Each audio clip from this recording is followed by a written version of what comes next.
ਸਤਿ ਸ਼੍ਰੀ ਅਕਾਲ ਜੀ, ਤੁਸੀਂ ਦੇਖ ਰਹੇ ਹੋ ਜਗਬਾਣੀ ਟੀਵੀ। ਅੱਜ ਚਰਚਾ ਕਰਾਂਗੇ ਪੰਜਾਬ ਯੂਨੀਵਰਸਿਟੀ ਨੂੰ ਜਿਸ ਤਰੀਕੇ ਦੇ ਨਾਲ ਖਬਰਾਂ ਆ ਰਹੀਆਂ ਨੇ ਕਿ ਕੇਂਦਰੀਕਰਨ ਕੀਤਾ ਜਾਵੇਗਾ, ਸੈਂਟਰਲਾਈਜ਼ਡ ਯੂਨੀਵਰਸਿਟੀ ਬਣਾਉਣ ਦੀਆਂ ਚਰਚਾਵਾਂ ਜਿਹੜੀਆਂ ਹਨ ਉਹ ਚੱਲ ਰਹੀਆਂ ਹਨ। ਤਾਂ ਪੰਜਾਬ ਯੂਨੀਵਰਸਿਟੀ ਦੇ ਵਿੱਚ ਵੱਖ-ਵੱਖ ਵਿਦਿਆਰਥੀ ਜਥੇਬੰਦੀਆਂ ਜਿੱਥੇ ਇਕਜੁੱਟ ਹੋ ਕੇ ਕੇਂਦਰ ਸਰਕਾਰ ਦੇ ਖਿਲਾਫ ਹੱਲਾ ਬੋਲ ਰਹੀਆਂ ਨੇ, ਤਾਂ ਇਸ ਨੂੰ ਯੂਨੀਵਰਸਿਟੀ ਨੂੰ ਸੈਂਟਰਲਾਈਜ਼ਡ ਕਰਨ ਪਿੱਛੇ ਕਹਾਣੀ ਕੀ ਹੈ, ਉਸ ਬਾਰੇ ਚਰਚਾ ਕਰਾਂਗੇ। ਸਾਡੇ ਨਾਲ ਸਟੂਡੀਓ ਦੇ ਵਿੱਚ ਅੱਜ ਮੌਜੂਦ ਨੇ UBS ਵਿਭਾਗ ਦੇ ਪ੍ਰੋਫੈਸਰ ਕੁਲਵਿੰਦਰ ਸਿੰਘ। ਪ੍ਰੋਫੈਸਰ ਸਾਹਿਬ, ਸਵਾਗਤ ਹੈ। ਪਹਿਲਾ ਸਵਾਲ ਮੇਰਾ ਇਹ ਹੈ ਤੁਹਾਨੂੰ ਕਿ ਯੂਨੀਵਰਸਿਟੀ ਦਾ ਕੇਂਦਰੀਕਰਨ ਕਰਨ ਦੀ ਲੋੜ ਕੀ ਪੈ ਗਈ ਸੀ? 20,000 ਬੱਚਾ ਹਰ ਸਾਲ ਪੜ੍ਹਨ ਆਉਂਦਾ ਹੈ, ਨਾਲ ਰੀਜਨਲ ਕੈਂਪਸ ਵੀ ਨੇ, ਉਹ ਬੱਚਾ ਤੇ ਨੌਨ ਟੀਚਿੰਗ ਸਟਾਫ ਕਿੱਥੇ ਜਾਣਗੇ? ਹਾਂਜੀ, ਪਹਿਲਾਂ ਤਾਂ ਸਾਰਿਆਂ ਨੂੰ ਬਹੁਤ-ਬਹੁਤ ਸਤਿ ਸ਼੍ਰੀ ਅਕਾਲ। ਤੇ ਇੱਕ ਬਹੁਤ ਹੀ ਅਹਿਮ ਮੁੱਦਾ ਜਿਹੜਾ ਅਸੀਂ ਅੱਜ ਡਿਸਕਸ ਕਰ ਰਹੇ ਹਾਂ, ਕੇਂਦਰੀਕਰਨ ਜਿਹੜਾ ਪੰਜਾਬ ਯੂਨੀਵਰਸਿਟੀ ਦਾ ਕਰਨ ਦੀਆਂ ਜਿਹੜੀਆਂ ਗੱਲਾਂ ਚੱਲ ਰਹੀਆਂ ਨੇ, ਇਹ ਬਹੁਤ ਹੀ ਸੈਂਸਿਟਿਵ ਜਿਹਾ ਮੁੱਦਾ ਬਣ ਗਿਆ ਹੁਣ ਇਸ 'ਤੇ ਗੱਲ ਕਰਨਾ। ਬਟ ਇਸ ਨੂੰ ਇਹਨੂੰ ਐਕਸਪਲੋਰ ਕਰਨ ਦੀ ਲੋੜ ਆ। ਬਿਲਕੁਲ ਹਰ ਇੱਕ ਚੀਜ਼ ਨੂੰ ਨਿਖੇੜ ਕੇ ਉਸ ਨੂੰ ਸਮਝਣ ਦੀ ਲੋੜ ਹੈ। ਕੇਂਦਰੀਕਰਨ ਦੀ ਲੋੜ ਕੀ ਪੈ ਗਈ, ਇਹ ਵੀ ਇੱਕ ਬਹੁਤ ਹੀ ਵਧੀਆ ਜਿਹਨੂੰ ਕਹਾਂ ਸਵਾਲ ਆ, ਕਿਉਂਕਿ ਅੱਜ ਤੱਕ ਜੇ ਤੁਸੀਂ ਦੇਖੋਗੇ ਤਾਂ ਪਿਛਲੇ 2 ਦਹਾਕਿਆਂ ਤੋਂ ਇਹ ਮੰਗ ਉੱਠ ਰਹੀ ਹੈ ਕਿ ਪੰਜਾਬ ਯੂਨੀਵਰਸਿਟੀ ਨੂੰ ਕੇਂਦਰੀਕਰਨ ਕਰ ਦਈਏ ਪੰਜਾਬ ਯੂਨੀਵਰਸਿਟੀ, ਸੋ ਦੈਟ ਕਿ ਇੱਥੇ ਕੁਛ ਜਿਹੜੀ ਉਹਦੇ ਪਿੱਛੇ ਰੈਸ਼ਨਲ ਆ, ਜਿਹੜਾ ਉਹਦੇ ਪਿੱਛੇ ਤਰਕ ਹੈ, ਉਹ ਇਹ ਕਿਹਾ ਜਾ ਰਿਹਾ ਕਿ ਯੂਨੀਵਰਸਿਟੀ ਨੂੰ ਫੰਡਿੰਗ ਦੀ ਬਹੁਤ ਪ੍ਰੋਬਲਮ ਹੈ, ਅਤੇ ਜੇ ਅਸੀਂ ਕੇਂਦਰੀਕਰਨ ਕਰ ਦਈਏ ਤਾਂ ਫੰਡਾਂ ਦਾ ਫਲੋ ਬਹੁਤ ਅੱਛਾ ਹੋ ਜਾਏਗਾ, ਸੈਲਰੀਆਂ ਦੇਣ ਦੇ ਵਿੱਚ ਪ੍ਰੋਬਲਮ ਨਹੀਂ ਆਏਗੀ, ਨਵੇਂ ਟੀਚਰ ਰੱਖੇ ਜਾਣਗੇ ਅਤੇ ਰਿਸਰਚ ਲਈ ਹੋਰ ਫੰਡਿੰਗ ਵੱਧ ਜਾਏਗੀ, ਜ਼ਿਆਦਾ ਕੋਲੈਬੋਰੇਸ਼ਨਸ ਹੋਣ ਲੱਗ ਜਾਣਗੀਆਂ। ਤਾਂ ਐਵੇਂ ਦੇ ਤਰਕ ਨੂੰ ਲੈ ਕੇ ਮੰਗ ਉੱਠਦੀ ਹੈ ਕਿ ਕੇਂਦਰੀਕਰਨ ਕਰ ਦਿੱਤਾ ਜਾਵੇ, ਜਦ ਕਿ 90% ਦੀ ਇਹ ਹੈਗੀ ਕੇਂਦਰੀ। ਹਾਂ, ਜੇ ਅਸੀਂ ਵੈਸੇ ਇਹਨੂੰ ਪ੍ਰੋਪਰਲੀ ਦੇਖੀਏ, ਇਹਦਾ ਐਜ਼ ਪਰ ਜਿਹੜੀਆਂ ਫੰਡਿੰਗ ਜਿਹੜੀਆਂ ਹੁਣ ਤੱਕ ਦੀਆਂ ਉਹ ਨੇਗੀਆਂ, ਜਿਹੜੀਆਂ ਮੋਡੈਲਿਟੀਜ਼ ਨੇਗੀਆਂ ਕਿ ਫੰਡਿੰਗ ਕਿੱਥੋਂ ਆ ਰਹੀ ਆ, ਤਾਂ ਹਾਲੇ ਵੀ ਸਾਰੀ ਫੰਡਿੰਗ ਆਲਮੋਸਟ 95% ਫੰਡਿੰਗ ਜਿਹੜੀ ਪੰਜਾਬ ਯੂਨੀਵਰਸਿਟੀ ਦੀ ਉਹ ਕੇਂਦਰ ਤੋਂ ਹੀ ਆ ਰਹੀ ਹੈ। ਤੇ ਦੂਸਰੀ ਗੱਲ, ਬਹੁਤ ਵੱਡੀ ਗੱਲ ਜਿਹੜੀ ਹੈਗੀ ਕਿ ਪੰਜਾਬ ਯੂਨੀਵਰਸਿਟੀ ਦਾ ਜਿਹੜਾ ਅਸੀਂ ਐਕਟ ਕਹੀਏ 1947 ਜਾਂ ਉਸ ਤੋਂ ਬਾਅਦ ਉਹ ਚੇਂਜ ਹੋ ਗਿਆ 1966, ਉਹਦੇ ਅਕੋਰਡਿੰਗਲੀ ਪੰਜਾਬ ਯੂਨੀਵਰਸਿਟੀ ਦੀ ਜਿਹੜੀ ਸਾਰੀ ਗਵਰਨੈਂਸ ਆ ਜਾਂ ਡਿਸੀਜਨ ਮੇਕਿੰਗ ਆ ਉਹ ਸੈਂਟਰਲ ਗੌਰਮੈਂਟ ਦੇ ਹੱਥ 'ਚ ਹੈ। ਸਾਡਾ ਵਾਈਸ ਚਾਂਸਲਰ ਵੀ ਅਤੇ ਸਾਡੇ ਚਾਂਸਲਰ ਸਾਹਿਬ ਵੀ ਉਹ ਸੈਂਟਰ ਤੋਂ ਆਉਂਦੇ ਨੇ, ਵਾਈਸ ਪ੍ਰੈਜ਼ੀਡੈਂਟ ਆਫ ਇੰਡੀਆ ਸਾਡੇ ਚਾਂਸਲਰ ਹੁੰਦੇ ਨੇ, ਅਤੇ ਉਹੀ ਅੱਗੇ ਚਾਂਸਲਰ ਨਿਯੁਕਤ ਕਰਦੇ ਨੇ।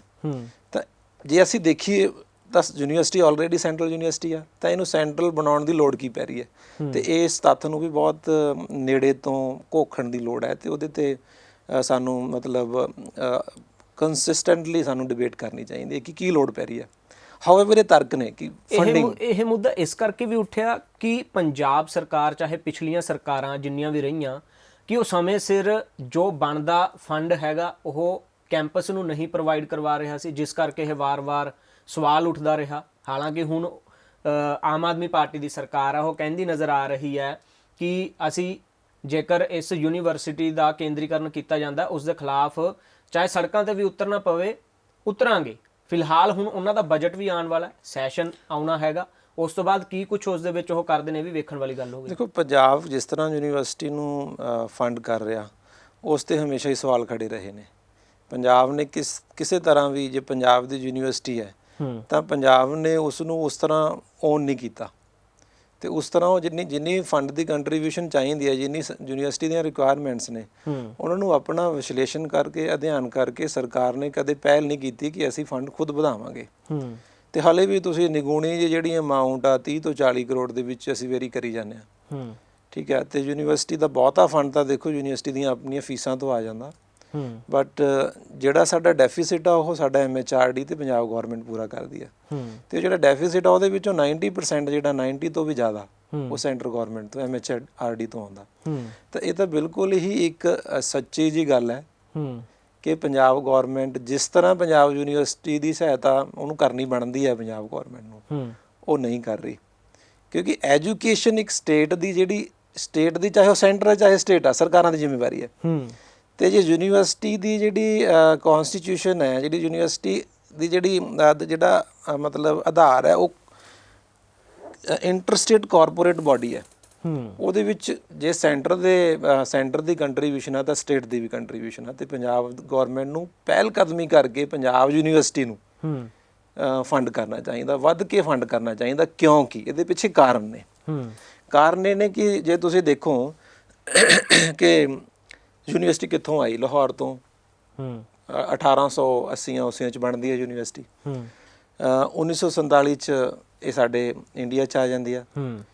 ਤੇ ਉਸ ਤੋਂ ਬਾਅਦ ਫਿਰ ਸਾਡਾ ਜਿਹੜਾ 1947 ਪੰਜਾਬ ਯੂਨੀਵਰਸਿਟੀ ਐਕਟ ਆ ਜਿਹੜਾ ਉਹ ਬਣਦਾ। ਤੇ 1966 ਦੇ ਵਿੱਚ ਫਿਰ ਇੱਕ ਇਹਦੇ ਵਿੱਚ ਸੁਧਾਰ ਹੁੰਦੇ ਨੇ ਐਕਟ ਦੇ ਵਿੱਚ। ਉਹਦੇ ਵਿੱਚ ਅਸੀਂ ਸੈਂਟਰ ਨੂੰ ਅਸੀਂ ਅਧਿਕਾਰ ਦੇ ਦਿੰਦੇ ਹਾਂ ਕਿ ਡਿਸੀਜਨ ਮੇਕਿੰਗ ਤੁਹਾਡੀ ਰਹੇਗੀ ਇਹਦੇ ਵਿੱਚ। ਹਾਊਐਵਰ ਸੈਨੇਟ ਵੱਡੇ ਲੈਵਲ ਤੇ ਡਿਸੀਜਨ ਲਏਗੀ। ਜੇ ਅਸੀਂ ਉਸ ਦੌਰਾਨ ਪੂਰੇ ਸਮੇਂ ਦੇ ਦੌਰਾਨ ਇਹਦੀ ਪਰਫਾਰਮੈਂਸ ਦੇਖੀਏ ਤਾਂ ਇਸ ਯੂਨੀਵਰਸਿਟੀ ਨੇ ਕਿਸੇ ਵੀ ਸੈਂਟਰਲ ਯੂਨੀਵਰਸਿਟੀ ਨੂੰ ਜਾਂ ਹੋਰ ਯੂਨੀਵਰਸਿਟੀ ਨੂੰ ਨੇੜੇ ਨਹੀਂ ਲੱਗਣ ਦਿੱਤਾ। ਜੇ ਤੁਸੀਂ ਜਦੋਂ ਪਰ ਹੁਣ ਤਾਂ ਇਹਦੀ ਰੈਂਕਿੰਗ ਗਿਰ ਰਹੀ ਹੈ। ਨਹੀਂ, ਉਹ ਜਿਹੜੀ ਵਰਲਡ ਰੈਂਕਿੰਗ ਦੇ ਵਿੱਚ ਅਸੀਂ ਕਹਿ ਰਹੇ ਹਾਂ ਕਿ ਪਹਿਲਾਂ ਅਸੀਂ 1000 ਤੋਂ 1800 ਤੋਂ 1000 ਚ ਹੁੰਦੇ ਸੀ ਏਸ਼ੀਆ ਰੈਂਕ ਦੀ ਗੱਲ। ਠੀਕ ਹੈ, ਉਹਦੇ ਵਿੱਚ ਅਸੀਂ ਹੁਣ 1200 ਤੋਂ 1400 ਚਲੇ ਗਏ ਹਾਂ। ਬਟ ਜੇ ਉਹਦੇ ਅਸੀਂ ਪੈਰਾਮੀਟਰ ਦੇਖੀਏ ਕਿ ਉਹ ਸਟੂਡੈਂਟ ਟੀਚਰ ਰੇਸ਼ੋ ਹੈ ਜਾਂ ਇੰਟਰਨੈਸ਼ਨਲ ਕੋਲੈਬੋਰੇਸ਼ਨ ਹੈ, ਇੰਟਰਨੈਸ਼ਨਲ ਫੈਕਲਟੀ ਹੈ, ਉਹਦੇ ਵਿੱਚ ਮੈਨੂੰ ਨਹੀਂ ਇਹ ਲੱਗਦਾ ਕਿ ਫੰਡਿੰਗ ਬਹੁਤ ਵੱਡਾ ਮੁੱਦਾ ਕਿ ਫੰਡਿੰਗ ਕਰਕੇ ਜਾ ਰਹੀ ਹੈ। ਫੰਡਿੰਗ ਕਰਕੇ ਨਹੀਂ ਪਿੱਛੇ ਜਾ ਰਹੀ ਉੱਥੇ ਤਾਂ ਇੱਕ ਜਿਵੇਂ ਗਲੋਬਲਾਈਜੇਸ਼ਨ ਦੀਆਂ ਮੰਗਾਂ ਨੇ ਕਿ ਤੁਸੀਂ ਐਡਵਰਟਾਈਜ਼ ਕਰੋ। ਐਡਵਰਟੀਜ਼ਮੈਂਟ ਦੀ ਬਹੁਤ ਜ਼ਿਆਦਾ ਲੋੜ ਹੈ ਅੱਜ। ਤੁਸੀਂ ਪ੍ਰਾਈਵੇਟ ਯੂਨੀਵਰਸਿਟੀਆਂ ਦੇਖੋ, ਕਰੋੜਾਂ ਰੁਪਏ ਐਡਵਰਟੀਜ਼ਮੈਂਟ ਤੇ ਲਗਾ ਦਿੰਦੀਆਂ ਨੇ। ਅਸੀਂ 1 ਰੁਪਿਆ ਵੀ ਨਹੀਂ ਲਗਾਉਂਦੇ। ਅਸੀਂ ਤਾਂ ਉਹੀ ਐਡਮਿਸ਼ਨ ਵਾਸਤੇ ਐਡ ਦਿੰਦੇ ਹਾਂ। ਜੇ ਅਸੀਂ ਐਡ ਕਰੀਏ ਬਹੁਤ ਵੱਡੇ ਲੈਵਲ ਤੇ ਪੰਜਾਬ ਯੂਨੀਵਰਸਿਟੀ ਦੀ ਇੰਨੀ ਲੋੜ ਵੀ ਨਹੀਂ ਪੰਜਾਬ ਯੂਨੀਵਰਸਿਟੀ ਨੂੰ ਐਡ ਕਰਨ ਦੀ। ਬਹੁਤ ਵੱਡਾ ਨਾਮ ਪੰਜਾਬ ਯੂਨੀਵਰਸਿਟੀ ਦਾ ਆਪਣੇ ਆਪ ਚ ਨਾਮ ਹੈ, ਕਿਉਂਕਿ ਬਹੁਤ ਚੀਫ ਜਸਟਿਸ ਇਸ ਯੂਨੀਵਰਸਿਟੀ ਨੇ ਦਿੱਤੇ ਨੇ। ਹਰ ਇੱਕ ਫੀਲਡ ਦੇ ਵਿੱਚ, ਚਾਹੇ ਉਹ ਬਿਜ਼ਨਸ ਹੈ, ਚਾਹੇ ਐਜੂਕੇਸ਼ਨ ਹੈ, ਚਾਹੇ ਸੁਸਾਇਟੀ ਹੈ, ਚਾਹੇ ਐਡਮਿਨਿਸਟ੍ਰੇਸ਼ਨ ਹੈ, ਪੰਜਾਬ ਯੂਨੀਵਰਸਿਟੀ ਦਾ ਜਿਹੜਾ ਪ੍ਰੋਡਕਟ ਉੱਥੇ ਬੈਠਾ। ਤੇ ਪੰਜਾਬ ਯੂਨੀਵਰਸਿਟੀ ਦਾ ਅਲਮਨੀ ਬੈਕਗਰਾਉਂਡ ਆ ਉਹ ਬਹੁਤ ਵੱਡੀ ਹੈ। ਤੇ ਉਹਦੇ ਬੇਸ ਤੇ ਪੰਜਾਬ ਯੂਨੀਵਰਸਿਟੀ ਨੂੰ ਇਹਨਾਂ ਯੂਨੀਵਰਸਿਟੀ ਨਾਲ ਤਾਂ ਕੰਪੇਅਰ ਵੀ ਨਹੀਂ ਕਰਨਾ ਚਾਹੀਦਾ। ਉਹ ਇਹਦੇ ਨਾਲ ਨਾ ਇਨਸਾਫੀ ਹੋ ਜਾਂਦੀ ਹੈ। ਪਰ ਉਸ ਤਰੀਕੇ ਦੀ ਰਿਸਰਚ ਵੀ ਜਿਹੜੀ ਹੈਗੀ ਉਹ ਨਹੀਂ ਹੋ ਰਹੀ, ਜਾਂ ਉਹ ਚੀਜ਼ਾਂ ਦੀ ਇਨਫਰਾਸਟ੍ਰਕਚਰ ਦੀ ਗੱਲ ਕਰ ਲਈਏ ਕਿ ਉਸ ਦੀ ਘਾਟ ਹੈ। ਨੋ, ਬਿਲਕੁਲ ਨਹੀਂ ਹੈ ਘਾਟ। ਪੰਜਾਬ ਯੂਨੀਵਰਸਿਟੀ ਦੇ ਵਿੱਚ ਜੇ ਤੁਸੀਂ ਰਿਸਰਚ ਦੀ ਹਜੇ ਵੀ ਕੰਟਰੀਬਿਊਸ਼ਨ ਉਹਨਾਂ ਯੂਨੀਵਰਸਿਟੀ ਨਾਲ ਮਿਲਾ ਕੇ ਦੇਖੋਗੇ, ਹਾਲੇ ਵੀ ਅਸੀਂ ਬੈਟਰ ਹਾਂ। ਸਾਡੀਆਂ ਸਾਈਟੇਸ਼ਨ ਜੋ ਉਹਨਾਂ ਨਾਲੋਂ ਜ਼ਿਆਦਾ ਨੇ, ਸਾਡੀਆਂ ਪਬਲੀਕੇਸ਼ਨ ਉਹਨਾਂ ਨਾਲੋਂ ਜ਼ਿਆਦਾ ਨੇ, ਸਾਡੇ ਕੋਲ ਫੈਕਲਟੀ ਉਹਨਾਂ ਨਾਲੋਂ ਵਧੀਆ। ਠੀਕ ਹੈ, ਸਾਡੇ ਕੁਝ ਗਵਰਨੈਂਸ ਇਸ਼ੂਜ਼ ਨੇ। ਗਵਰਨੈਂਸ ਇਸ਼ੂਜ਼ ਕੀ ਨੇ? ਅਸੀਂ NRI ਸੀਟਾਂ ਨਹੀਂ ਵਧਾ ਸਕਦੇ ਜਿੱਥੋਂ ਇਨਕਮ ਆਉਣੀ ਹੈ। ਅਸੀਂ ਕਿਉਂ 1 ਸੀਟ ਕਿਉਂ ਰੱਖਦੇ ਹਾਂ? ਅਸੀਂ 30 ਸੀਟਾਂ ਪਿੱਛੇ ਅਸੀਂ 10 ਕਿਉਂ ਨਹੀਂ ਕਰਦੇ? NRI ਸੀਟਾਂ ਸਾਨੂੰ ਫੰਡ ਕਰਨਗੀਆਂ, ਫੋਰਨ ਸਟੂਡੈਂਟ ਦੀਆਂ ਸੀਟਾਂ ਸਾਨੂੰ ਫੰਡ ਕਰਨਗੀਆਂ। ਹੁਣ ਲਵਲੀ ਯੂਨੀਵਰਸਿਟੀ ਚਲੇ ਜਾਓ ਜਾਂ ਹੋਰ ਪ੍ਰਾਈਵੇਟ ਯੂਨੀਵਰਸਿਟੀਆਂ ਚਲੇ ਜਾਓ, ਉਹ ਬਲਕ ਦੇ ਵਿੱਚ ਫੋਰਨ ਸਟੂਡੈਂਟ ਨੂੰ ਐਡਮਿਟ ਕਰ ਰਹੀਆਂ ਨੇ ਤੇ ਵੱਡੇ ਲੈਵਲ ਤੇ ਉਹ ਪੈਸਾ ਕਮਾ ਰਹੀਆਂ ਨੇ। ਸਾਡੇ ਕੋਲ ਇੰਨੀ ਟੈਲੈਂਟਡ ਫੈਕਲਟੀ ਹੈ ਕਿ ਜੇ ਅਸੀਂ 10-15 ਸਬਜੈਕਟਾਂ ਦੇ ਵਿੱਚ ਆਨਲਾਈਨ ਕੋਰਸ ਜੇ ਆਫਰ ਕਰ ਦਈਏ, 600 ਕਰੋੜ ਰੁਪਏ ਕਿੱਡੀ ਕੁ ਵੱਡੀ ਗੱਲ ਹੁੰਦੀ ਹੈ ਇੱਕ ਪੰਜਾਬ ਯੂਨੀਵਰਸਿਟੀ ਵਰਗੀ ਫੈਕਲਟੀ ਦੇ ਲਈ। ਈਜ਼ੀਲੀ ਅਸੀਂ ਕਮਾ ਸਕਦੇ ਹਾਂ। ਬਟ ਉਹਦੇ ਲਈ ਤਾਂ ਇੱਕ ਕੰਪੀਟੈਂਟ ਗਵਰਨੈਂਸ ਦੀ ਲੋੜ ਹੈ ਨਾ। ਤੁਸੀਂ 600 ਕਰੋੜ ਦੀ ਗੱਲ ਕੀਤੀ। ਆਈ ਥਿੰਕ ਪੰਜਾਬ ਯੂਨੀਵਰਸਿਟੀ ਦਾ ਬਜਟ ਵੀ ਇਹਦੇ ਨੇੜੇ ਤੇੜੇ ਹੀ ਹੈਗਾ, ਜਦ ਕਿ 300 ਤੋਂ 350 ਕਰੋੜ ਦੀਆਂ ਸੈਲਰੀਆਂ ਲਗਾ ਲਓ ਜਾਂ ਜਿੰਨੇ ਡਿਪਾਰਟਮੈਂਟਲ ਉਹ ਹੈਗੇ ਨੇ, ਬਾਕੀ ਦਾ ਪੈਸਾ ਕਿੱਥੇ ਜਾਂਦਾ ਹੈਗਾ? ਇਹੀ ਤਾਂ ਇੱਕ ਹਾਸੋਹੀਣੀ ਗੱਲ ਜਿਹੜੀ ਜਾਪਦੀ ਉਹ ਹੈ ਕਿ ਜਦੋਂ ਪ੍ਰਾਈਵੇਟ ਯੂਨੀਵਰਸਿਟੀਆਂ ਪ੍ਰੋਫਿਟੇਬਲ ਹੋ ਸਕਦੀਆਂ ਨੇ, ਠੀਕ ਹੈ, ਨਾ ਉਹ ਸੈਲਰੀਜ਼ ਦਿੰਦੀਆਂ ਨੇ, ਪ੍ਰੋਪਰ ਸੈਲਰੀ ਨਹੀਂ ਦਿੰਦੀਆਂ, ਗਵਰਨੈਂਸ ਮੈਕੈਨਿਜ਼ਮ ਪੂਰੇ ਨਹੀਂ ਕਰਦੀਆਂ, ਜੋ ਜਿਸ ਗਾਈਡਲਾਈਨ ਪੂਰੀਆਂ ਨਹੀਂ ਕਰਦੀਆਂ, ਤੇ ਦੂਸਰੇ ਪਾਸੇ ਅਸੀਂ ਸਭ ਕੁਝ ਪੂਰਾ ਕਰਕੇ ਸੋਸ਼ਲ ਰਿਸਪੌਂਸਿਬਿਲਿਟੀ ਵੀ ਪੂਰੀ ਕਰਦੇ ਹਾਂ। ਇੰਨੀ ਟੈਲੈਂਟਡ ਫੈਕਲਟੀ ਹੈ, ਫਿਰ ਅਸੀਂ 600 ਕਰੋੜ ਰੁਪਏ ਨਹੀਂ ਇਕੱਠਾ ਕਰ ਸਕਦੇ। ਉਹਦੇ ਪਿੱਛੇ ਗਵਰਨੈਂਸ ਇਸ਼ੂਜ਼ ਨੇ। ਅਸੀਂ ਬਹੁਤ ਵੱਡੇ ਗਵਰਨੈਂਸ ਕ੍ਰਾਈਸਿਸ ਚੋਂ ਲੰਘ ਰਹੇ ਹਾਂ, ਜਿਹਨੂੰ ਠੀਕ ਕਰਨ ਦੇ ਲਈ ਬਹੁਤ ਹੀ ਸਿੰਸੀਅਰ ਐਫਰਟਸ ਦੀ ਲੋੜ ਹੈ। ਸਾਨੂੰ ਸੈਂਟਰਲਾਈਜੇਸ਼ਨ ਦੀ ਲੋੜ ਨਹੀਂ। ਸੈਂਟਰਲਾਈਜੇਸ਼ਨ ਤੋਂ ਬਾਅਦ ਵੀ ਇਹ ਮੁੱਦੇ ਐਜ਼ ਇਟ ਇਜ਼ ਬਣੇ ਰਹਿਣਗੇ, ਮੈਨੂੰ ਪੂਰਾ ਯਕੀਨ ਹੈ। ਜੋ ਅੱਜ ਯੂਨੀਵਰਸਿਟੀ ਦੀਆਂ ਮੇਨ ਸਮੱਸਿਆਵਾਂ ਨੇ ਉਹ ਗਵਰਨੈਂਸ ਨਾਲ ਰਿਲੇਟਡ ਨੇ, ਉਹ ਫੰਡਿੰਗ ਨਾਲ ਰਿਲੇਟਡ ਨਹੀਂ ਹੈਗੀਆਂ। ਜਿਸ ਦਿਨ ਸਾਡੀ ਗਵਰਨੈਂਸ ਠੀਕ ਹੋ ਜਾਏਗੀ, ਸਾਡੀ ਫੰਡਿੰਗ ਬਿਲਕੁਲ ਸਫੀਸ਼ੀਐਂਟ ਆ, ਅਸੀਂ ਫੰਡਿੰਗ ਵੀ ਲੈ ਲਾਂਗੇ। ਠੀਕ ਕਿਵੇਂ ਹੋਏਗੀ? ਸਵਾਲ ਇਹ ਹੈ, ਤੁਸੀਂ ਹਿੱਸਾ ਹੈਗੇ ਹੋ ਕੈਂਪਸ ਦਾ। ਦੇਖੋ, NRI ਸੀਟਾਂ ਐਜ਼ ਪਰ ਲਾਅ ਅਸੀਂ ਬੈਕਡੋਰ ਤੋਂ ਨਾ ਬੱਚੇ ਲਈਏ, ਅਸੀਂ ਔਨ ਦਾ ਪੇਪਰ ਲਈਏ, ਔਨ ਦਾ ਫਰੰਟ ਲਈਏ। ਠੀਕ ਹੈ, NRI ਬੱਚੇ ਆਉਣ ਨੂੰ ਤਿਆਰ ਬੈਠੇ ਨੇ। ਪੰਜਾਬ ਯੂਨੀਵਰਸਿਟੀ ਦੀ degree is a brand for the people. ਠੀਕ ਹੈ, ਐਸਾ ਨਹੀਂ ਹੈ ਕਿ ਤੁਸੀਂ ਹਜੇ ਵੀ ਲੋਕ ਕਹਿਣਗੇ ਕਿ ਮੈਂ ਕਿਸੇ ਹੋਰ ਯੂਨੀਵਰਸਿਟੀ ਕੋਲ ਜਾਣਾ, ਤੇ ਲੋਕ ਸਾਡੇ ਕੋਲ ਆਉਣ ਨੂੰ ਤਿਆਰ ਬੈਠੇ ਨੇ। ਅਸੀਂ ਆਪਣੀਆਂ ਗਵਰਨੈਂਸ ਸਿਸਟਮਸ ਦੇ ਵਿੱਚ ਸੁਧਾਰ ਕਰੀਏ, ਅਸੀਂ ਆਪਣੀਆਂ ਗਾਈਡਲਾਈਨ ਦੇ ਵਿੱਚ ਸੁਧਾਰ ਕਰੀਏ। NRI ਸੀਟਾਂ ਫੋਰਨ ਸਟੂਡੈਂਟ ਦੀ ਇੰਨੀ ਜ਼ਿਆਦਾ ਡਿਮਾਂਡ ਹੈ ਕਿ ਸਾਡੇ ਕੋਲ ਆਉਣ ਨੂੰ ਤਿਆਰ ਬੈਠੇ ਨੇ, ਪੂਰਾ ਸਾਊਥ ਅਫਰੀਕਾ, ਯੁਗਾਂਡਾ, ਠੀਕ ਹੈ, ਈਵਨ ਕਿ ਇਹ ਜਿਹੜੇ ਮਲੇਸ਼ੀਆ, ਸਿੰਗਾਪੁਰ ਵਗੈਰਾ ਕੰਟਰੀ ਨੇ, ਸਟੂਡੈਂਟ ਇੱਥੇ ਰੀਚ ਕਰ ਰਿਹਾ। ਸਾਰਾ ਅਫਗਾਨਿਸਤਾਨ ਅਸੀਂ ਭੇਜਿਆ ਵੀ ਨਾ ਹੋ ਇੱਥੇ, ਕਿਉਂ ਵੀ ਜਦੋਂ ਉਹ ਇੱਕ ਬੱਚਾ, ਸਾਡਾ ਇੱਕ ਬੱਚਾ ਦੇ ਰਿਹਾ 10,000 ਰੁਪਇਆ, ਇੱਕ ਦੂਸਰਾ ਬੱਚਾ ਦੇ ਰਿਹਾ 2 ਲੱਖ ਰੁਪਇਆ, ਅਸੀਂ ਕਿਉਂ ਨਾ ਉਹਨਾਂ ਨੂੰ ਇਨਵਾਈਟ ਕਰੀਏ? ਕੀ ਇਨਸਟੇਬਿਲਿਟੀ ਕ੍ਰੀਏਟ ਹੋਏਗੀ, ਕੀ ਪ੍ਰੋਬਲਮ ਆਏਗੀ? ਸਾਡੇ ਕੋਲ ਫੰਡ ਬਹੁਤ ਜ਼ਿਆਦਾ ਆ ਜਾਣਗੇ, ਉੱਥੋਂ ਹੀ ਬਹੁਤ ਆ ਜਾਣਗੇ। ਦੂਸਰੀ ਗੱਲ, ਅੱਜ ਕੱਲ੍ਹ ਆਨਲਾਈਨ ਵਰਚੁਅਲ ਰਿਐਲਿਟੀ ਲੋਕਾਂ ਨੂੰ ਪਸੰਦ ਹੋ ਗਈ ਹੈ, ਉਹਨਾਂ ਦੀ ਪਰਸੈਪਸ਼ਨ 'ਚ ਆ ਗਈ ਹੈ। ਅਸੀਂ ਕਿਉਂ ਨਹੀਂ 50 ਐਸੇ ਕੋਰਸ ਆਫਰ ਕਰਦੇ ਜਿਹੜੇ ਸਾਨੂੰ 2-2 ਕਰੋੜ ਰੁਪਏ ਸਾਲ 'ਚ ਦੇ ਦੇਣ? ਬਹੁਤ ਸੌਖੀ ਜੀ ਗੱਲ ਹੈ। ਤੇ ਫਿਰ ਸੈਨੇਟ ਬੈਠੀ ਕਰ ਕੀ ਰਹੀ ਹੈ ਉੱਥੇ? ਡਿਸੀਜਨ ਮੇਕਿੰਗ ਕਿਉਂ ਨਹੀਂ ਹੁੰਦੀ? ਪ੍ਰੋਬਲਮ ਜਿਹੜੀ ਹੈਗੀ ਹੈ ਬੇਸਿਕਲੀ, ਅਸੀਂ ਉੱਥੇ ਕਿਉਂ ਨਹੀਂ ਜਾਂਦੇ? ਅਸੀਂ ਜੜ 'ਚ ਤਾਂ ਪਹੁੰਚ ਨਹੀਂ ਰਹੇ। ਤੁਹਾਡੀ ਐਸੋਸੀਏਸ਼ਨ ਕੀ ਫਿਰ ਇਹ ਚੀਜ਼ਾਂ ਨੂੰ ਲੈ ਕੇ, ਹਾਲਾਂਕਿ ਪ੍ਰੋਟੈਸਟ ਵੀ ਹੁੰਦਾ ਰਿਹਾ, ਸਬਜੂਡਿਸ ਹੈਗਾ ਮੈਟਰ, ਜਿਹੜੀਆਂ ਚੋਣਾਂ ਹੋਣੀਆਂ ਹਨ? ਦੇਖੋ, ਮੈਂ ਉਹੀ ਕਹਿ ਰਿਹਾ ਕਿ ਜਿਸ ਤਰ੍ਹਾਂ ਸਾਡੀਆਂ ਐਸੋਸੀਏਸ਼ਨ ਕੰਮ ਕਰ ਰਹੀ ਹੈ, ਪੰਜਾਬ ਯੂਨੀਵਰਸਿਟੀ ਦੀ ਜਿਹੜੀ ਐਸੋਸੀਏਸ਼ਨ ਆ, ਤੁਸੀਂ ਨੇੜੇ ਤੋਂ ਉਹਦੀ ਆਪਣੀ ਕਾਰਗੁਜ਼ਾਰੀ ਦੇਖ ਲਓ, ਉਹ ਜ਼ਿਆਦਾ ਪ੍ਰੋ ਸੈਨੇਟ ਰਹਿੰਦੀ ਹੈ, ਠੀਕ ਹੈ। ਉਹ ਇਸ ਤਰ੍ਹਾਂ ਕੰਮ ਨਹੀਂ ਚੱਲਣਾ। ਗਲੋਬਲਾਈਜੇਸ਼ਨ ਦਾ ਜ਼ਮਾਨਾ, ਕੰਪੀਟੀਸ਼ਨ ਦਾ ਜ਼ਮਾਨਾ। ਜੇ ਅਸੀਂ ਸਾਡੇ ਜਿਹੜੇ ਵੱਡੇ ਪਬਲਿਕ ਸੈਕਟਰ ਦੇ ਨਵਰਤਨ ਨੇ, ਜਦੋਂ ਉਹ ਕੰਪੀਟੀਟਿਵ ਹੋ ਕੇ ਪ੍ਰੋਫਿਟ ਕ੍ਰੀਏਟ ਕਰ ਸਕਦੇ ਨੇ, ਪੰਜਾਬ ਯੂਨੀਵਰਸਿਟੀ ਵਰਗਾ ਬ੍ਰਾਂਡ ਪ੍ਰੋਫਿਟ ਕ੍ਰੀਏਟ ਕਰ ਸਕਦਾ। ਕਿਸੇ ਸਰਕਾਰ ਦੀ ਸਾਨੂੰ ਬਹੁਤੀ ਲੋੜ ਨਹੀਂ ਹੈਗੀ ਜੇ ਅਸੀਂ ਗਵਰਨੈਂਸ ਦੇ ਵਿੱਚ ਸੁਧਾਰ ਕਰਕੇ ਕੰਪੀਟੈਂਸੀ ਦਾ ਯੂਜ਼ ਕਰੀਏ, ਇੱਕ ਮਾਡਲ ਬਣਾਈਏ, ਉਸ ਮਾਡਲ ਦੇ ਵਿੱਚੋਂ ਬਹੁਤ ਵੱਡੇ ਲੈਵਲ ਤੇ ਪੈਸਾ ਇਕੱਠਾ ਕੀਤਾ ਜਾ ਸਕਦਾ।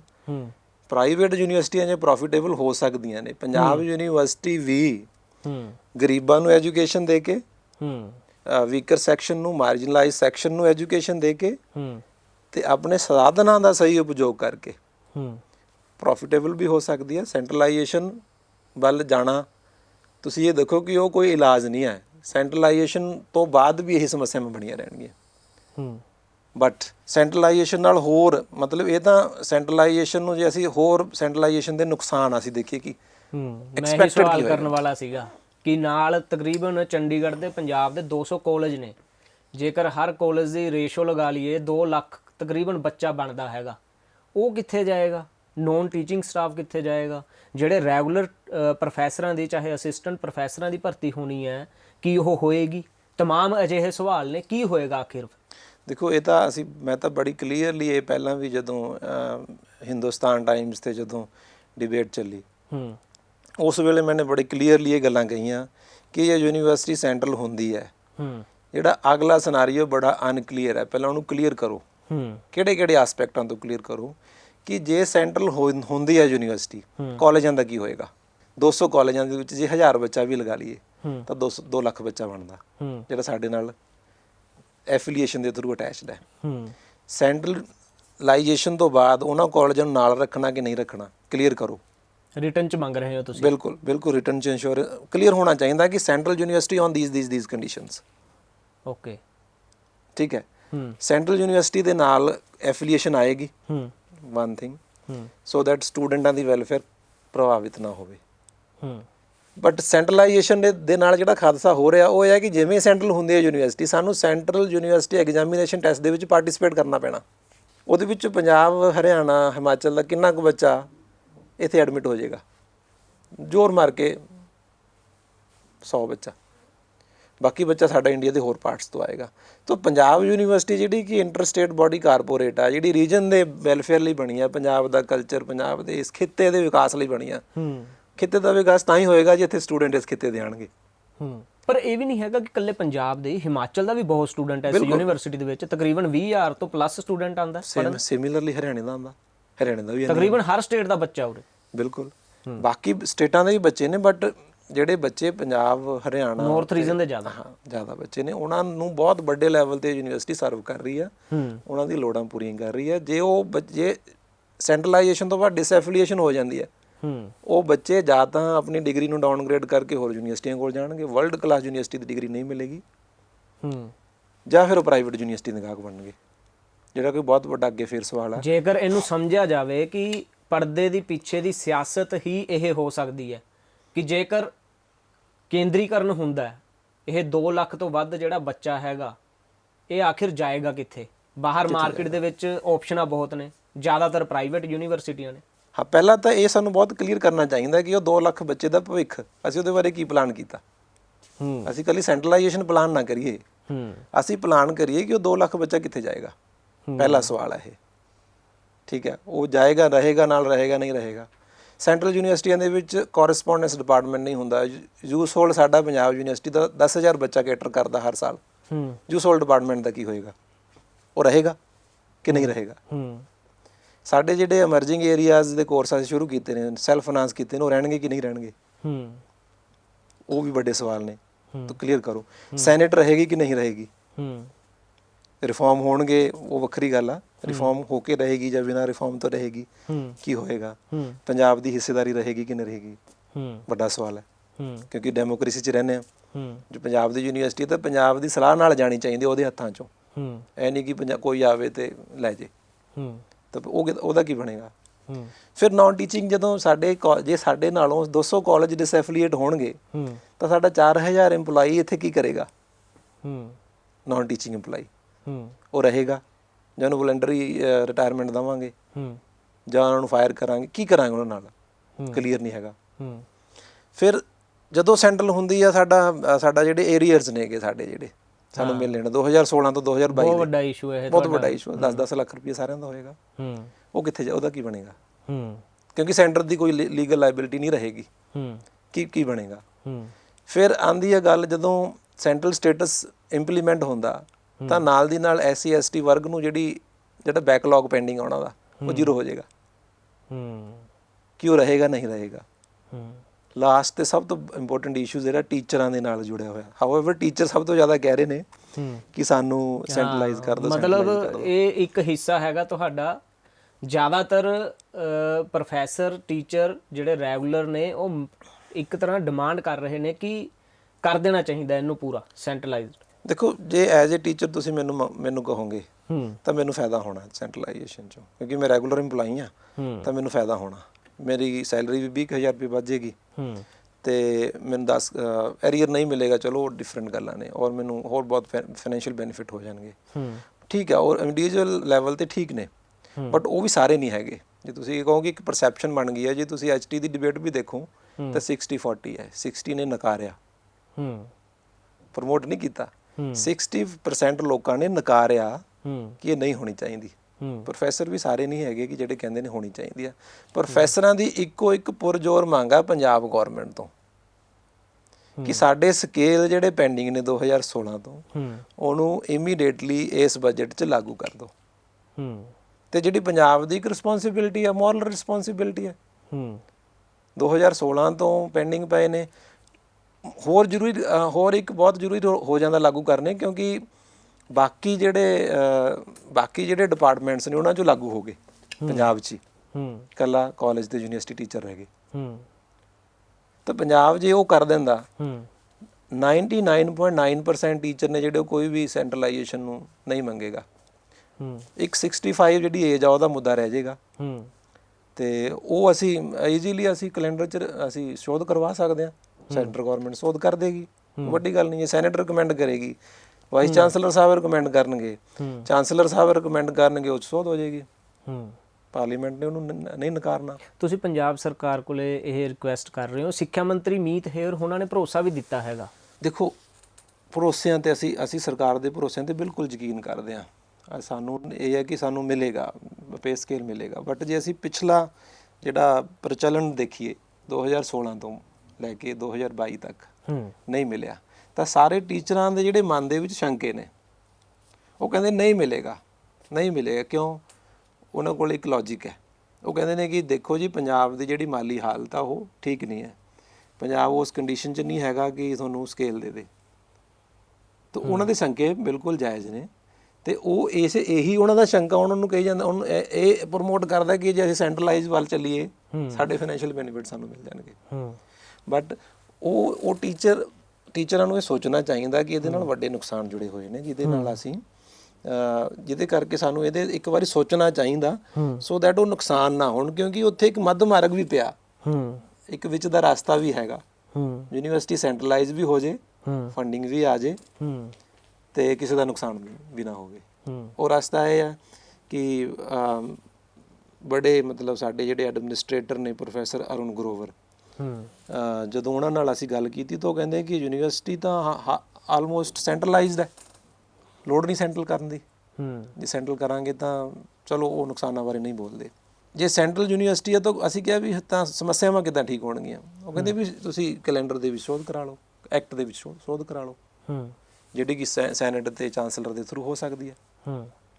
ਤੇ ਜੇ ਉਹ ਸ਼ੋਧ ਹੋ ਜਾਂਦੀ ਹੈ, ਸਾਡੀ 65 ਏਜ ਵੀ ਹੋ ਜਾਏਗੀ, ਸਾਨੂੰ ਏਰੀਅਸ ਵੀ ਮਿਲ ਜਾਣਗੇ, ਸਾਨੂੰ ਸਕੇਲ ਵੀ ਮਿਲ ਜਾਣਗੇ, ਸਾਡੇ ਬੱਚੇ ਵੀ ਸਾਡੇ ਕੋਲ ਰਹਿ ਜਾਣਗੇ, ਸਾਡੇ ਪੰਜਾਬ ਦੇ ਨਾਲ ਵੀ ਅਟੈਚਮੈਂਟ ਰਹਿ ਜਾਏਗੀ, ਨਾਨ ਟੀਚਿੰਗ ਵੀ ਸੇਫ ਹੈ, ਕਾਲਜਿਸ ਵੀ ਸੇਫ ਨੇ, ਟੀਚਰਾਂ ਦੀਆਂ ਜਿਹੜੀਆਂ ਅਪਾਇੰਟਮੈਂਟਸ ਹੋਣੀਆਂ ਨੇ ਉਹ ਵੀ ਸੇਫ ਨੇ, ਕਿਸੇ ਦਾ ਵੀ ਨੁਕਸਾਨ ਨਹੀਂ ਹੈ ਜੇ ਅਸੀਂ ਇੱਕ ਚੇਂਜ ਕਰਵਾ ਲੈਂਦੇ ਹਾਂ ਪੰਜਾਬ ਯੂਨੀਵਰਸਿਟੀ ਐਕਟ ਦੇ ਵਿੱਚ। ਸੈਂਟਰਲਾਈਜੇਸ਼ਨ ਹੋਣ ਤੋਂ ਬਾਅਦ ਬਹੁਤ ਵੱਡੇ ਨੁਕਸਾਨ ਹੋਣ ਦੀ ਉਮੀਦ ਹੈ। ਜੇ ਅਸ਼ੋਰ ਕਰਦੇ ਨੇ ਕਿ ਇਹ ਨੁਕਸਾਨ ਨਹੀਂ ਹੋਣਗੇ, ਵਨ ਥਿੰਗ। ਦੂਸਰਾ, ਪੰਜਾਬ ਨੂੰ ਕੋਈ ਓਬਜੈਕਸ਼ਨ ਨਹੀਂ ਆਏਗਾ ਡੈਮੋਕ੍ਰੈਟਿਕਲੀ, ਕਿਉਂਕਿ ਡੈਮੋਕ੍ਰੇਸੀ ਉਹ ਤੋਂ ਪੁੱਛਣਾ ਚਾਹੀਦਾ। ਜੇ ਕੋਈ ਕਿਸੇ ਨੂੰ ਪੰਜਾਬ ਨੂੰ ਓਬਜੈਕਸ਼ਨ ਨਹੀਂ, ਕਿਸੇ ਨੂੰ ਨੁਕਸਾਨ ਨਹੀਂ, ਤੁਸੀਂ ਕੱਲ ਨੂੰ ਸੈਂਟਰਲਾਈਜ਼ ਕਰ ਦਿਓ, ਕੀ ਪ੍ਰੋਬਲਮ ਹੈ? ਤੇ ਯੂਨੀਵਰਸਿਟੀ ਦਾ ਫਾਇਦਾ ਹੁੰਦਾ, ਸਾਰੇ ਸਟੇਕ ਹੋਲਡਰਸ ਦਾ ਫਾਇਦਾ ਹੁੰਦਾ। ਸੈਂਟਰਲਾਈਜੇਸ਼ਨ ਅੱਜ ਹੀ ਹੋ ਜਾਣੀ ਚਾਹੀਦੀ ਹੈ। ਬਟ ਜੇ ਸੈਂਟਰਲਾਈਜੇਸ਼ਨ ਬਹੁਤ ਸਾਰੇ ਲੋਕਾਂ ਦੇ ਹੱਕਾਂ ਨੂੰ ਕ੍ਰਸ਼ ਕਰਕੇ ਹੁੰਦੀ ਹੈ, ਉਹ ਬਿਲਕੁਲ ਨਹੀਂ ਹੋਣੀ ਚਾਹੀਦੀ। ਉਹ ਅੱਜ ਵੀ ਨਹੀਂ ਹੋਣੀ ਚਾਹੀਦੀ, ਉਹ 2009 'ਚ ਵੀ ਨਹੀਂ ਹੋਈ, ਉਹ ਅੱਗੇ ਵੀ ਨਹੀਂ ਹੋਣੀ ਚਾਹੀਦੀ, ਕਿਉਂਕਿ ਇਹ ਯੂਨੀਵਰਸਿਟੀ ਆਲਰੇਡੀ ਆਊਟ ਪਰਫਾਰਮ ਕਰ ਰਹੀ ਹੈ ਬਾਕੀ ਯੂਨੀਵਰਸਿਟੀਆਂ ਨੂੰ। ਥੋੜ੍ਹੀਆਂ ਜਿਹੀਆਂ ਸਮੱਸਿਆਵਾਂ ਨੇ, ਅਸੀਂ ਬੈਠ ਕੇ ਬੜੇ ਧਿਆਨ ਦੇ ਨਾਲ, ਬੜੇ ਇੱਕ ਰਿਸਰਚ ਮਾਈਂਡ ਦੇ ਨਾਲ ਤੇ ਇੱਕ ਬੜੀ ਪੋਲੀਟੀਕਲ ਵਿਲ ਦੇ ਨਾਲ ਅਸੀਂ ਉਹਦਾ ਅਧਿਐਨ ਕਰੀਏ ਤੇ ਉਹ ਸਮੱਸਿਆ ਨੂੰ ਆਊਟਲਾਈਨ ਕਰੀਏ ਤੇ ਅਸੀਂ ਉਹਨੂੰ ਵਿਦਿਨ ਮੰਥ ਠੀਕ ਕਰ ਲਈਏ। ਅਸੀਂ ਸੈਂਟਰਲਾਈਜੇਸ਼ਨ ਤੇ ਜੇ ਇਕੱਠੇ ਹੋ ਸਕਦੇ ਹਾਂ, ਅਸੀਂ ਗਵਰਨੈਂਸ ਰਿਫਾਰਮ ਤੇ ਵੀ ਇਕੱਠੇ ਹੋ ਸਕਦੇ ਹਾਂ। ਤਾਂ ਗਵਰਨੈਂਸ ਰਿਫਾਰਮ ਕਰਕੇ ਥੋੜ੍ਹੀ ਜਿਹੀ ਚੇਂਜ ਕਰਾ ਕੇ ਪੰਜਾਬ ਯੂਨੀਵਰਸਿਟੀ ਦੇ ਐਕਟ ਦੇ ਵਿੱਚ ਸਾਰੇ ਹੀ ਜਿਹੜੇ ਸਟੇਕ ਹੋਲਡਰ ਨੇ, ਉਹਨਾਂ ਦੇ ਜਿਹੜੇ ਹਿੱਤ ਨੇ, ਉਹਨਾਂ ਨੂੰ ਸੁਰੱਖਿਅਤ ਰੱਖਿਆ ਜਾ ਸਕਦਾ ਤੇ ਯੂਨੀਵਰਸਿਟੀ ਦਾ ਜਿਹੜਾ ਵਿਕਾਸ ਹੈ ਉਹ ਵੀ ਕਿਤੇ ਹਰਟ ਨਹੀਂ ਹੋਏਗਾ। ਉਹ ਵੀ ਇਹ ਬਿਲਕੁਲ ਦਿਨ ਦੁੱਗਣੀ ਰਾਤ ਚੌਗੁਣੀ ਤਰੱਕੀ ਕਰੇਗੀ। ਬਟ ਚੀਜ਼ਾਂ ਕਲੀਅਰ ਹੋਣੀਆਂ ਚਾਹੀਦੀਆਂ ਨੇ। ਜਿਵੇਂ ਮੈਂ ਪਹਿਲਾਂ ਸਵਾਲ ਕੀਤਾ ਸੀਗਾ ਕਿ ਜਿੰਨਾ ਬਜਟ ਹੈਗਾ ਉਸ ਦਾ ਅੱਧਾ ਪੈਸਾ, ਕਿ ਉਸ ਨੂੰ ਲੈ ਕੇ ਵੀ ਹੁਣ ਚਰਚਾ ਛਿੜੀ ਹੋਈ ਹੈ ਕਿ ਇਸ ਬਾਰੇ ਵੀ ਹੁਣ ਸੈਨੇਟ ਨੂੰ ਜਾਂ ਜਿਹੜੇ ਡਿਸਾਈਡ ਕਰਦੇ ਹੈਗੇ ਨੇ ਉਹਨਾਂ ਨੂੰ ਵੀ ਸਵਾਲ ਕੀਤੇ ਜਾਣ ਕਿ ਇਹ ਚੀਜ਼ਾਂ ਵੀ ਸ਼ੋਅ ਕਰੋ ਕਿ ਆਖਿਰ ਪੈਸਾ ਲੱਗ ਕਿੱਥੇ ਰਿਹਾ, ਕਿੰਨੀ ਕੁ ਡਿਵੈਲਪਮੈਂਟ ਹੁੰਦੀ ਹੈਗੀ ਹੈ, ਜਿਹੜਾ ਇੰਨਾ ਬਜਟ ਕਰੋੜਾਂ ਰੁਪਇਆ ਕਿੱਥੇ ਲੱਗ ਰਿਹਾ ਹੈਗਾ, ਉਹ ਸਾਰੀਆਂ ਉਹ ਬਚ ਸਕਦਾ ਹੈਗਾ। ਉਹ ਸਾਰੀਆਂ ਚੀਜ਼ਾਂ ਦੇਖੋ ਗਵਰਨੈਂਸ ਦੇ ਨਾਲ ਜੁੜੀਆਂ ਹੋਈਆਂ ਨੇ। ਜਦੋਂ ਅਸੀਂ ਗੁੱਡ ਗਵਰਨੈਂਸ ਦੀ ਗੱਲ ਕਰਦੇ ਹਾਂ, ਉਹਦੇ ਵਿੱਚ ਫਾਈਨਾਂਸ ਵੀ ਇੱਕ ਹਿੱਸਾ ਬਣਦਾ। ਅਸੀਂ ਫਾਈਨਾਂਸ ਨੂੰ ਅੱਖੋਂ ਓਲੇ ਨਹੀਂ ਕਰ ਸਕਦੇ। ਗੁੱਡ ਗਵਰਨੈਂਸ ਦੇ ਵਿੱਚ ਇਕੱਲਾ ਸਿਰਫ ਪੇਪਰ ਵਰਕ ਤੇ ਐਡਮਿਨਿਸਟ੍ਰੇਸ਼ਨ ਨਹੀਂ ਆਉਂਦਾ। ਸਭ ਤੋਂ ਵੱਡਾ ਪਾਰਟ ਆ ਜਿਹੜਾ ਸਾਡਾ ਲਾਈਫ ਬਲੱਡ ਆ, ਉਹ ਸਾਡਾ ਫਾਈਨਾਂਸ ਆ। ਫਾਈਨਾਂਸ ਤੋਂ ਬਿਨਾਂ ਅਸੀਂ ਕੁਝ ਨਹੀਂ ਕਰਦੇ। ਜੇ ਮੈਨੂੰ ਕੋਈ ਤਨਖਾਹ ਨਹੀਂ ਦੇਵੇਗਾ, ਮੈਂ ਕੰਮ ਨਹੀਂ ਕਰਾਂਗਾ। ਠੀਕ ਹੈ, ਫਾਈਨਾਂਸ ਨੂੰ ਤਾਂ ਮਤਲਬ ਬਹੁਤ ਹੀ ਸਟਰੀਮਲਾਈਨ ਕਰਨ ਦੀ ਲੋੜ ਹੈ। ਠੀਕ ਹੈ, ਉਮੀਦ ਹੈ ਹੋਏਗਾ ਜਾਂ ਜਿਸ ਤਰੀਕੇ ਨਾਲ ਗਵਰਨੈਂਸ ਰਿਫਾਰਮ ਹੁੰਦੇ ਨੇ, ਜੇ ਕਿਸੇ ਦੀ ਅਕਾਊਂਟੇਬਿਲਿਟੀ ਫਿਕਸ ਹੁੰਦੀ ਹੈ। ਜੇ ਅਕਾਊਂਟੇਬਿਲਿਟੀ ਫਿਕਸ ਨਹੀਂ ਹੁੰਦੀ ਫਿਰ ਨਹੀਂ ਹੋਏਗਾ ਕੁਝ ਵੀ। ਫਿਰ ਤੁਸੀਂ ਸੈਂਟਰਲਾਈਜੇਸ਼ਨ ਕਰ ਲਓ, ਫਿਰ ਵੀ ਨਹੀਂ ਹੋਏਗਾ। ਫਿਰ ਤਾਂ ਤੁਸੀਂ ਖਦਸ਼ਾ ਜ਼ਾਹਰ ਕਰ ਰਹੇ ਹੋ ਨਾ ਕਿ ਵੱਡਾ ਕੱਟ ਹੀ ਵੱਜੇਗਾ। ਜਿੱਥੇ 100 ਪ੍ਰੋਫੈਸਰ ਰੱਖਣਾ ਸੀ ਉਹ 50 ਰਹਿ ਜਾਣਗੇ। 150-200 ਕਰੋੜ ਦੀ ਇਨਕਮ ਜਿਹੜੀ ਕਾਲਜ ਦਿੰਦੇ ਨੇ ਉਹ ਵੀ ਚਲੀ ਜਾਏਗੀ। ਕਾਲਜ ਐਵੇਂ ਨਹੀਂ ਹੈਗੇ, ਕਾਲਜ 200 ਕਰੋੜ ਰੁਪਇਆ ਦੇ ਵੀ ਰਿਹਾ ਸਾਨੂੰ ਹਰ ਸਾਲ। ਜੇ 650 ਕਰੋੜ ਰੁਪਇਆ ਆਉਂਦਾ ਤਾਂ 100-150 ਕਰੋੜ ਰੁਪਇਆ ਸਾਡਾ ਕਾਲਜਾਂ ਤੋਂ ਆਉਂਦਾ। ਉਹ ਕੱਟ ਵੀ ਲੱਗੇਗਾ। ਸੈਂਟਰ ਜਿੱਥੇ 280 ਕਰੋੜ ਰੁਪਏ ਦਿੰਦਾ ਜਾਂ 200 ਕਰੋੜ ਰੁਪਏ ਦਿੰਦਾ, ਉਹਨੂੰ 400 ਕਰਨਾ ਪਏਗਾ, ਕਿਉਂਕਿ ਐਫੀਲੀਏਸ਼ਨ ਕਾਲਜਾਂ ਨੇ ਨਹੀਂ ਦੇਣੇ ਪੈਸੇ। ਤਾਂ ਜੇ ਸੈਂਟਰ ਆਲਰੇਡੀ 400 ਕਰੋੜ ਦੇਣ ਨੂੰ ਤਿਆਰ ਬੈਠਾ, ਫਿਰ ਪ੍ਰੋਬਲਮ ਕਾਹਦੀ ਹੈ? ਕਨਕਰੈਂਟ ਲਿਸਟ ਦੇ ਵਿੱਚ ਐਜੂਕੇਸ਼ਨ ਹੈਗੀ ਹੈ, ਤੁਸੀਂ ਆਲਰੇਡੀ ਸ਼ੇਅਰਿੰਗ 'ਚ ਹੈਗੇ ਹੋ। ਜੇ ਤੁਸੀਂ 200 ਤੋਂ 400 ਕਰੋੜ ਕਰ ਸਕਦੇ ਹੋ ਤਾਂ ਤੁਸੀਂ 200 ਤੋਂ 250 ਕਰੋੜ ਜਾਂ 300 ਕਰੋੜ ਕਿਉਂ ਨਹੀਂ ਕਰ ਸਕਦੇ? ਤਾਂ ਇਹਦੇ ਪਿੱਛੇ ਜੇ ਤੁਸੀਂ ਇਹਨੂੰ ਕ੍ਰਿਟੀਕਲ ਐਨਾਲਿਸਿਸ ਕਰਨ ਲੱਗ ਜਾਓ, ਕਈ ਤਰ੍ਹਾਂ ਦੇ ਖਾਦਸੇ ਪਏ ਨੇ। ਜੇ ਅਸੀਂ ਇਹਨੂੰ ਰੈਸ਼ਨਲੀ ਦੇਖੀਏ, ਸਿੱਧੀ ਜੀ ਗੱਲ ਇਹ ਬਣਦੀ ਆ ਕਿ ਜੇ ਫਾਇਦਾ ਹੁੰਦਾ ਸੈਂਟਰਲਾਈਜੇਸ਼ਨ 'ਚ, ਸਾਰੀਆਂ ਚੀਜ਼ਾਂ ਨੂੰ ਬਿਲਕੁਲ ਔਨ ਦਾ ਪੇਪਰ ਕਰਕੇ centralisation with the consent of Punjab and with the protection of all the stakeholder ਹੋ ਜਾਣੀ ਚਾਹੀਦੀ ਹੈ। ਬਟ ਜੇ ਸਾਰਿਆਂ ਦੀ ਨੁਕਸਾਨ ਹੈ, ਪੰਜਾਬ ਨੂੰ ਵੀ ਖਦਸ਼ੇ ਨੇ ਵੀ ਮੇਰਾ ਸ਼ੇਅਰ ਜਾ ਰਿਹਾ, ਅਸੀਂ ਪੰਜਾਬ ਨੂੰ ਵੀ ਨਾਰਾਜ਼ ਕਰਦੇ ਹਾਂ, ਜਿਹੜਾ ਕਿ ਗਲਤ ਹੈ, ਕਿਉਂਕਿ ਪੰਜਾਬ ਦਾ ਸ਼ੇਅਰ ਹੈ, ਪੰਜਾਬ ਦੀ ਯੂਨੀਵਰਸਿਟੀ ਉਹਦੇ ਨਾਲ ਜੁੜੀ ਹੋਈ ਹੈ, ਉਹਦੇ ਨਾਂ ਨਾਲ ਹੈ, ਉਹਦੀ ਲੀਗੇਸੀ ਹੈ ਪੰਜਾਬ ਦੀ ਇੱਕ, ਇੰਨੇ ਵੱਡੇ ਵੱਡੇ ਨੇ ਲੋਕ ਇੱਥੋਂ ਪੈਦਾ ਕੀਤੇ ਨੇ ਤੇ ਨੰਬਰ 1 ਵੀ ਰਹਿ ਚੁੱਕੀ ਹੈ। ਇੰਟਰਸਟੇਟ ਹੋਣ ਦੇ ਬਾਵਜੂਦ ਕਿਸੇ ਯੂਨੀਵਰਸਿਟੀ ਦਾ ਕਿਸੇ ਕੰਟਰੀ ਦੇ ਵਿੱਚ ਨੰਬਰ 1 ਹੋਣਾ ਤੇ ਕਈ ਸਾਲਾਂ ਤੱਕ ਲਗਾਤਾਰ ਹੋਣਾ ਛੋਟੀ ਗੱਲ ਨਹੀਂ ਹੈ। ਹੁਣ ਵੀ ਕੋਈ ਇਹ ਜਿਹੜੀ ਹੁਣ ਰੈਂਕਿੰਗ ਆਈ ਹੈ, ਇਹਦੇ ਜੇ ਤੁਸੀਂ ਪੈਰਾਮੀਟਰ ਦੇਖੋਗੇ ਨਾ, ਉਹਦੇ ਵਿੱਚ ਉਹਨਾਂ ਨੇ ਜ਼ਿਆਦਾ ਵੇਟੇਜ ਕਿਹਨੂੰ ਦਿੱਤੀ ਹੈ? ਇੰਟਰਨੈਸ਼ਨਲ ਕੋਲੈਬੋਰੇਸ਼ਨ ਨੂੰ। ਇੰਟਰਨੈਸ਼ਨਲ ਟੀਚਰ ਕਿੰਨੇ ਨੇ, ਇੰਟਰਨੈਸ਼ਨਲ ਸਟੂਡੈਂਟ ਕਿੰਨੇ ਨੇ, ਸਟੂਡੈਂਟ ਟੀਚਰ ਰੇਸ਼ੋ ਕਿੰਨੀ ਹੈ, ਤੇ ਉਹਦੀ ਯੂਨੀਵਰਸਿਟੀ ਦੀ ਜਿਹੜੀ ਇੰਪਲੋਏਬਿਲਿਟੀ ਦਾ ਕੀ ਸਟੇਟਸ ਆ। ਜੇ ਅਸੀਂ ਰਿਸਰਚ ਦੇਖੀ ਉੱਥੇ ਅਸੀਂ ਅੱਗੇ ਹਾਂ, ਰਿਸਰਚ ਪਬਲੀਕੇਸ਼ਨ 'ਚ ਸਾਈਟੇਸ਼ਨ 'ਚ ਅਸੀਂ ਅੱਗੇ ਹਾਂ। ਅਸੀਂ ਸਿਰਫ NRI ਤੇ ਅਸੀਂ ਫੋਰਨ ਸਟੂਡੈਂਟ ਨਹੀਂ ਲੈ ਕੇ ਆ ਰਹੇ, 4 ਅਸੀਂ ਭਰਤੀ ਨਹੀਂ ਕਰੇ ਹੈਗੇ ਫੋਰਨ ਤੋਂ ਟੀਚਰ। ਜੇ ਅਸੀਂ ਇਹ 4 ਫੈਕਟਰ ਸੁਧਾਰ ਲਈਏ ਅਸੀਂ ਪਹਿਲੇ 600 'ਚ ਆ ਜਾਵਾਂਗੇ। ਠੀਕ, ਬਹੁਤ ਬਹੁਤ ਸ਼ੁਕਰੀਆ। ਤਾਂ ਇਹ ਸਨ ਸਾਡੇ ਨਾਲ ਪ੍ਰੋਫੈਸਰ ਕੁਲਵਿੰਦਰ ਸਿੰਘ, UBS ਵਿਭਾਗ ਦੇ ਵਿੱਚ ਪੜ੍ਹਾਉਂਦੇ ਹਨ।